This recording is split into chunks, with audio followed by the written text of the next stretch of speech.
Hello guys, this is another lecture on Bessel's function.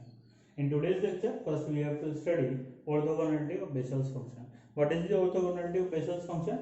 Integral 0 to 1 x jn alpha x jn beta x is equals to 0, where alpha and beta are the roots of the jn x is equals to 0. So we have to consider two Bessel's equation, that is x square d2y over dx square plus x dy over dx plus alpha square x square minus n square y is equals to 0, and x square d2z over dx square plus x dz over dx plus beta square x square minus n square z equals to 0, whose solutions are jn alpha x and jn beta x. That is, the solution of equation 1 is jn alpha x and the solution of equation 2 is jn beta x. Now you can say this is not the Bessel's equation, but we can convert it into the Bessel's equation by reducing it. So how to reduce it? If we put t equals to alpha x, it implies dt upon dx is equals to alpha. Now from here, if we find the value of dy over dx, then we can write it as dy over dt into dt upon dx. So we can replace it as dy over dx is equals to alpha dy over dt. Similarly, d2y over dx square is equals to d over dx of dy over dx. So we can write it as alpha d over dt of alpha dy over dt, that is alpha square d2y over dt square. And from here we can write x is equals to t upon alpha. So on replacing all these in the equation number 1, what do we get? T square upon alpha square into alpha square d2y over dt square plus t upon alpha dy over dt plus t square minus n square y is equals to 0, or we can write it as t square d2y over dt square plus t dy over dt plus t square minus n square y is equals to 0. So this is Bessel's equation, and whose solution is jn alpha x. We can say this is also the Bessel's equation or reducible to Bessel's equation. So moving on to the problem, we multiply 1 by z upon x and 2 by minus y upon x, then adding xz d2y over dx square plus z dy over dx plus z upon x alpha square x square minus n square y equals to 0, and minus xy d2z over dx square minus y dz over dx minus y upon x beta square x square minus n square z equals to 0. So on adding, we get xz d2y over dx square minus yx d2z over dx square plus z dy over dx minus y dz over dx and plus z upon x yz upon x alpha square minus beta square x square is equals to 0. Or we can rewrite it as, see, x is a common. What is remaining? Z d2z over dx square minus y d2z over dx square, and here z dy over dx minus y dz over dx. If we can write it as d upon dx of x into z dy over dx minus y dz over dx, then what do we get? That is x as it is differentiation of this function with respect to x. So z d2y over dx square minus y d2z over dx square plus this function as it is differentiation of x is 1. So we can write this entire function in the form d upon dx x into z dy over dx minus y dz over dx and plus xyz alpha square minus beta square is equals to 0. Integrating with respect to x from 0 to 1. So integral 0 to 1 d over dx x z dy over dx minus y dz over dx dx plus alpha square minus beta square is a constant. Integral 0 to 1 xyz dx is equals to 0. Alpha square minus beta square integral 0 to 1 xyz dx is equals to minus x z dy over dx minus y dz over dx under the limit 0 to 1. If we put x equals to 1, then this will become z dy over dx minus y dz over dx add x equals to 1, and when we put a 0, then this will become 0. So alpha square minus beta square integral 0 to 1 xyz dx is equals to minus z dy over dx minus y dz over dx at x equals to 1.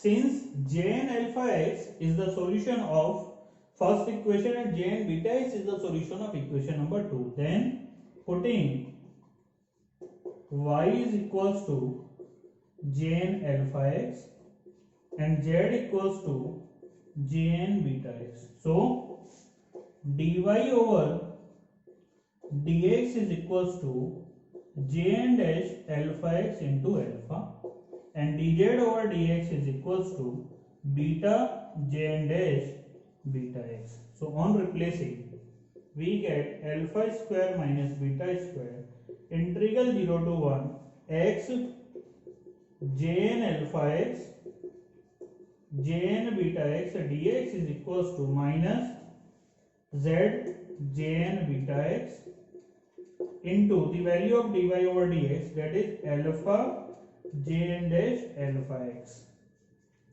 minus the value of y is Jn alpha x and the value of dz over dx is beta Jn dash beta x. So minus alpha Jn beta x Jn dash alpha x minus beta Jn alpha x Jn dash beta x. Since alpha and beta are the roots of equation 1 and 2, it implies Jn alpha is equals to 0 and Jn beta is also equals to 0. It implies Jn dash alpha is also 0 and Jn dash beta is also equals to 0. These are Jn beta, alpha, alpha, beta, because we are calculating it at x equals to 1. So this will become alpha square minus beta square integral 0 to 1 x Jn alpha x Jn beta x dx is equals to 0, or integral 0 to 1 x Jn alpha x Jn beta x is equals to 0. So this is the required orthogonality of Bessel's function. Now moving on to the generic function for Jnx. Prove that Jnx is the coefficient of z raised to power n in the expansion of e raised to power x by 2 into z minus 1 upon z. That is, we have to prove e raised to power x by 2 z minus 1 upon z equals to sigma n equals to minus infinite to infinite z raised to power n Jnx. So for this, the expansion of e raised to power t, which is equals to 1 plus t square by 2 factorial plus t cube upon 3 factorial and so on. Now first we have to put t equals to xz by 2 and then put t equals to minus x upon 2z. So e raised to power xz by 2 is equals to 1 plus xz by 2 plus 1 upon 2 factorial xz by 2 whole square plus 1 upon 3 factorial xz by 2 whole cube and so on. And when we put t equals to minus x upon 2z, then this will equals to 1 minus x by 2z plus 1 upon 2 factor x by 2z square minus 1 upon 3 factor x by 2z cube and so on. So this is equation number 2, and we have to find this particular e raised to power x by 2z minus 1 upon z, and this will occur when we multiply these two equations. So multiplying equation 1 and 2.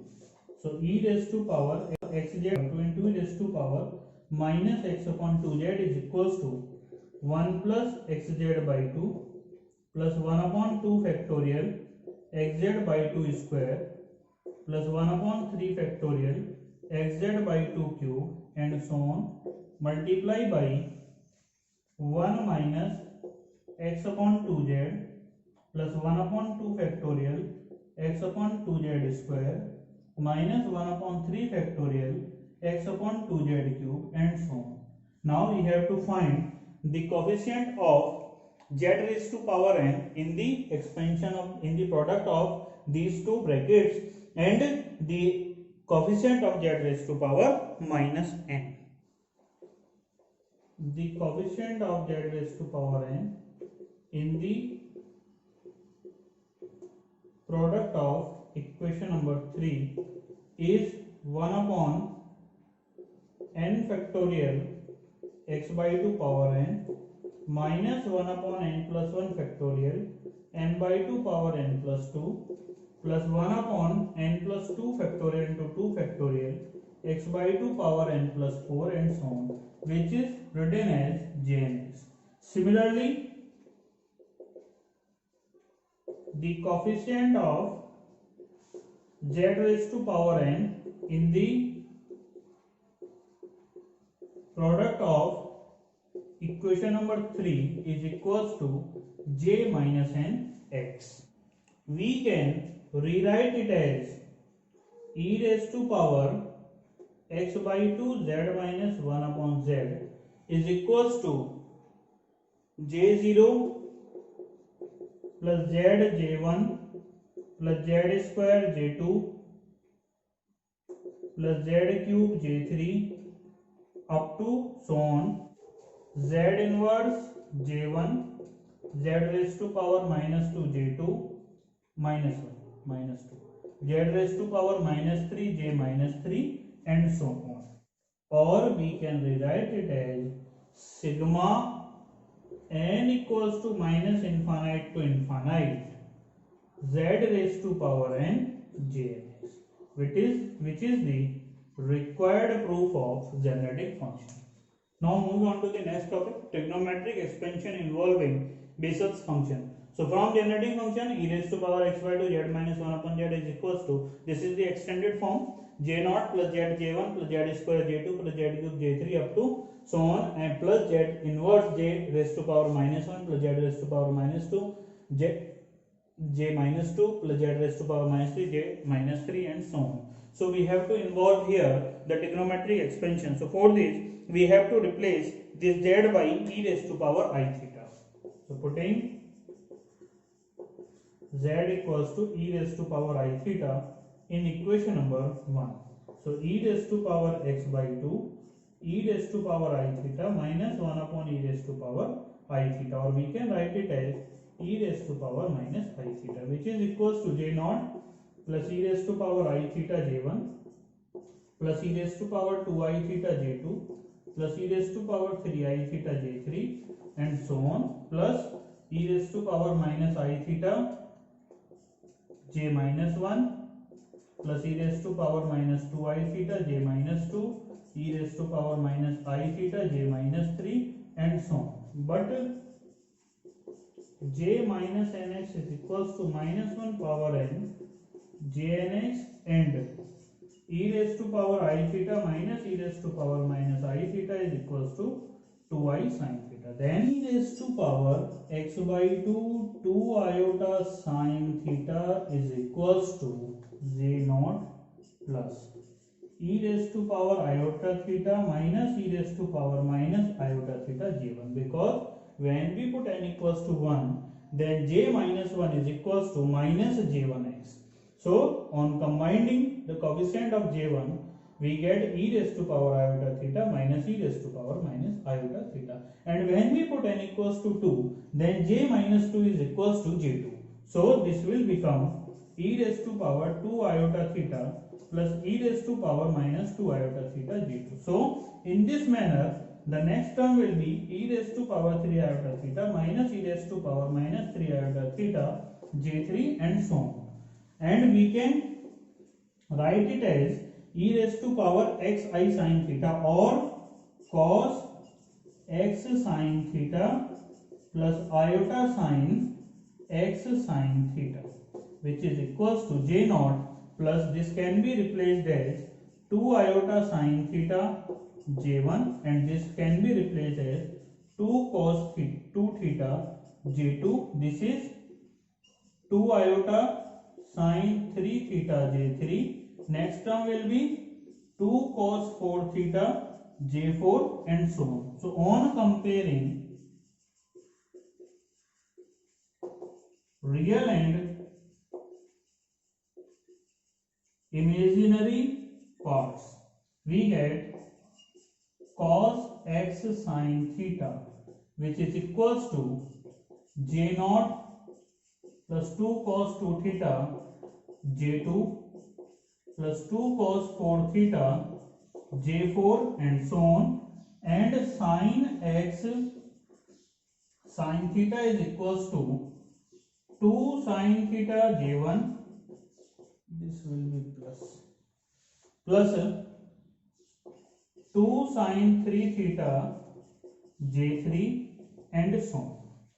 In general, put theta equals to pi by 2 minus alpha, then cos x sin pi by 2 minus alpha will be cos alpha, which is equals to j naught cos pi minus alpha will be cos alpha.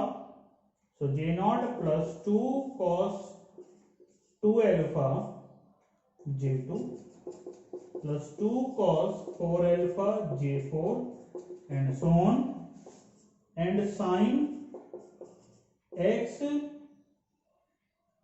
when we put pi by 2 minus alpha, then it is also cos alpha.